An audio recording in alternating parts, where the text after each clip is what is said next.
Assalamualaikum teman-teman, selamat datang lagi di Cerita Absurd. Nah, hari ini kita punya sebuah dongeng modern yang ternyata kejadian beneran loh. Ceritanya adalah tentang gimana tato seorang kepala desa, malah bisa bikin heboh satu negara. Siap? Yuk kita mulai. Yap, benar banget. Ini bukan cerita fiksi karangan ya. Ini adalah kisah nyata tentang bagaimana penampilan seorang pejabat publik bisa jadi isu yang, membelah opini masyarakat se-Indonesia. Oke, kita mulai dari bagian pertama. Kisah Pak Kades Hoho. Kenalan dulu yuk sama protagonis kita. Dia ini bukan pangeran atau kesatria, tapi seorang kepala desa yang, sangat anti-mainstream. Nah, ini dia orangnya. Namanya Hoho Alkaf. Jabatannya kepala desa. Ciri khasnya yaitu sekujur tubuhnya dipenuhi tato. Dan ya justru karena itulah dia langsung jadi pusat perdebatan nasional.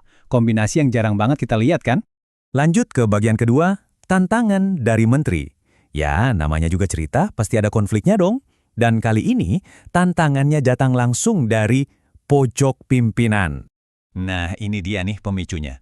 Sebuah pernyataan terbuka dari Menteri Imigrasi dan Pemasyarakatan, Pak Agus Adrianto. Intinya, menurut beliau, Pak Hoho dengan tatonya itu dianggap nggak pantas. Katanya, penampilannya nggak mencerminkan citra seorang pemimpin yang layak. Wah, dalam juga ya. Oke, biar kita ngerti argumen Pak Menteri, kita perlu paham satu kata kunci ini, wibawa. Ini bukan sekedar soal penampilan ya. Wibawa itu konsep yang dalam banget di budaya kita, soal otoritas, karisma, dan kehormatan yang diharapkan ada di seorang pemimpin. Nah, di mata Pak Menteri, tato-tato Pak Ho ini dianggap bisa merusak wibawa itu. Sekarang, bagian 3, suara para netizen. Tentu aja, di zaman sekarang, setiap aksi pasti ada reaksinya. Dan rakyat di dunia maya pun langsung merespons dengan sangat kuat. Dan inilah suara dari seberang. Para netizen ini berbondong-bondong membela Pak Kades. Argumen mereka simpel dan jelas. Yang penting itu kinerjanya, bukan tatonya. Mereka malah ngebandingin, mending pemimpin bertato tapi kerja bener daripada pemimpin yang kelihatannya rapi tapi malah bikin sengsara rakyat. Masuk akal juga ya? So, kita sampai di jantung perdebatannya. Penampilan versus kinerja. Di sini kita kayak dihadapkan pada dua ideologi yang tabrakan. Jadi sebenarnya apa sih yang mendefinisikan seorang pemimpin sejati itu? Inti masalahnya jadi terbagi dua kubu nih. Di satu sisi ada kubu tradisional yang bilang pemimpin itu harus berwibawa, penampilannya harus mencerminkan kelayakannya. Di sisi lain ada kubu yang lebih modern dan pragmatis. Udahlah, lupain soal penampilan, yang paling penting itu hasil kerja dan tindakan nyatanya.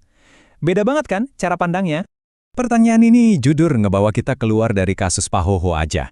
Ini jadi refleksi yang lebih dalam soal kepemimpinan itu sendiri. Apakah kelayakan itu sesuatu yang bisa kita lihat dari luar, atau sesuatu yang kita rasakan dari dampaknya ke masyarakat?